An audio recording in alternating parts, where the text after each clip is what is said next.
very first video where I will be discussing the Fallen series, and obviously that means we start with the first book, Fallen. Oh, I love this series. I love Lauren Kate as a writer.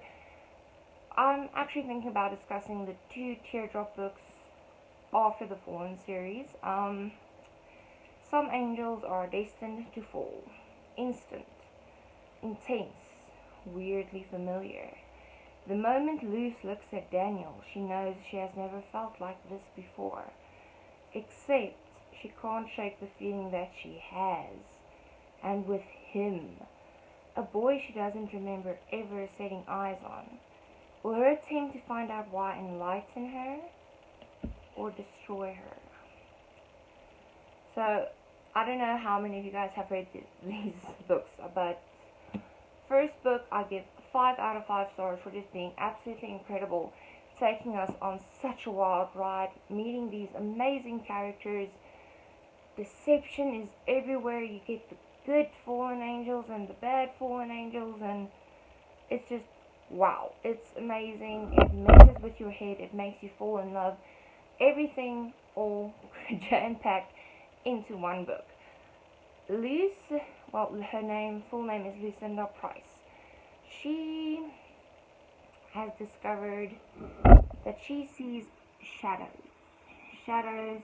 that appeared right before a very, very, very bad fire erupted while she snuck off with a boy.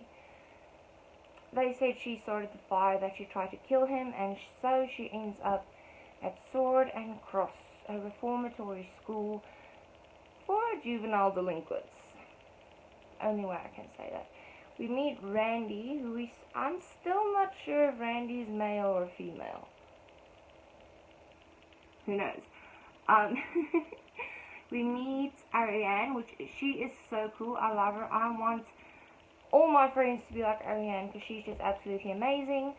We meet Gabby, which I kind of feel I don't really like her that much in the beginning, just because she gives off that, oh my god, I'm so pretty vibes, you know. And Molly, which is a total bitch. We meet Pen. Pen is Pen. Love her. Loved her. I'm not gonna give away too many spoilers if you guys have watched the movie, which interestingly enough, this is my favorite book to movie adaptation, even though the movie wasn't exactly like the book. But it was done in such a way that still, even if it wasn't based on a book, it was an amazing movie. The wings, the special effects were just like, wow.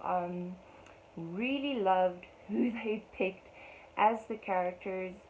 I know in the movie Luce's hair is still long, like on the cover, but she actually lost a lot of her hair was singed in the fire, so her mom had to cut it.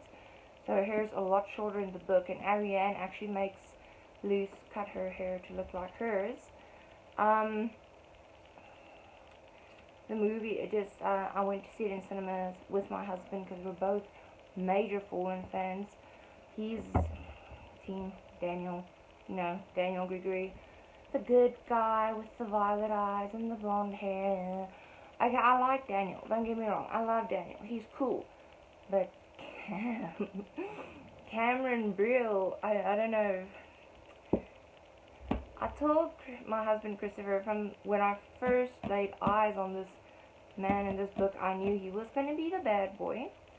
And as with most bad boys, he probably has a really sad story behind what made him the way he is, which I was right about, but we will be discussing that book called Unforgiven Lost, because that's the last book that came out. Wow, just so much happens in this book. First of all, Daniel flips Luce off when she sees him the first time, because she sees him, and I think it's her soul that recognizes him, because it's pretty obvious, and I think I can say this without giving too much away, that Luce has been reincarnated quite a few times. In every lifetime, she finds Daniel, they start getting close, and she dies. She basically incinerates right in front of him. And then he has to wait another lifetime before she comes back, and he doesn't want to fall for her because he thinks them falling in love is the reason why she dies, but I'm not quite sure of that. you understand everything in the last book. Finally, when everything's explained. The two books and one novella in the middle, I like them, but I don't know. The first book and the last book, or in other words, Fallen, and I think it's Rapture, they just did it for me. They were the best in the series.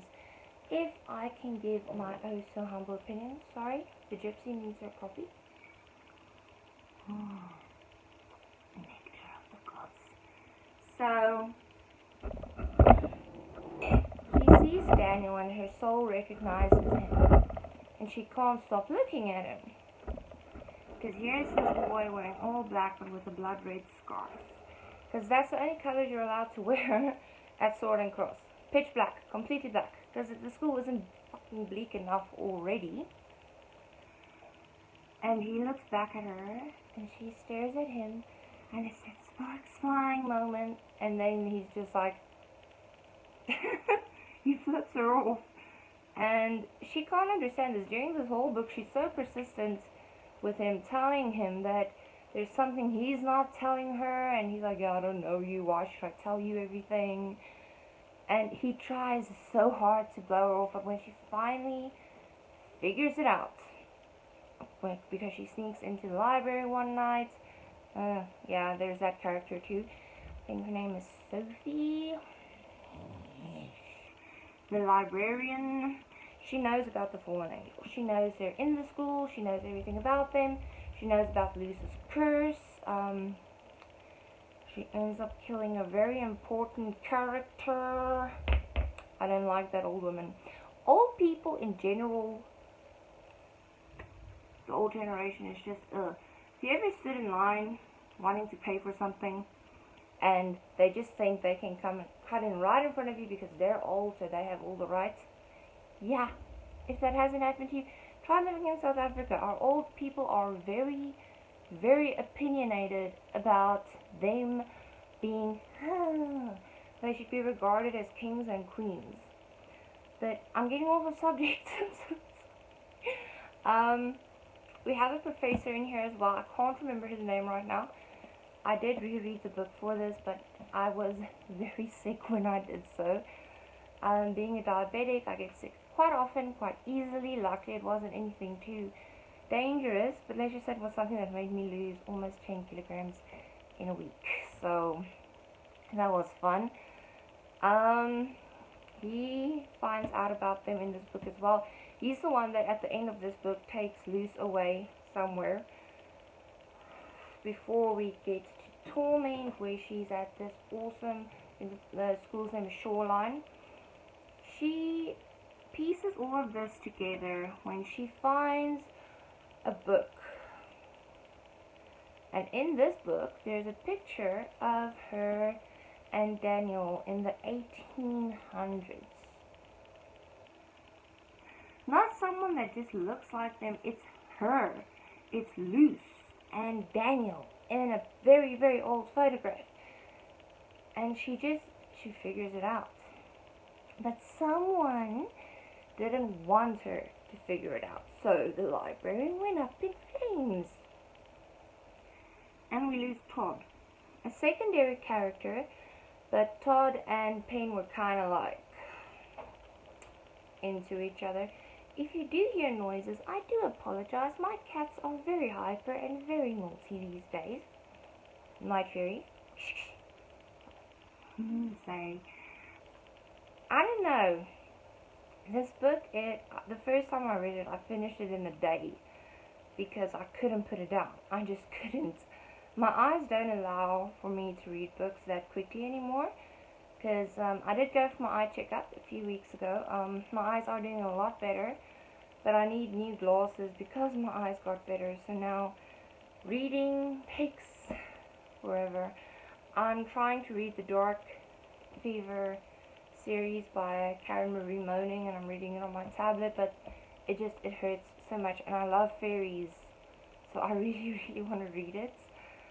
Shout out to Faymans for sending me the books. I'm trying, Hina, I promise.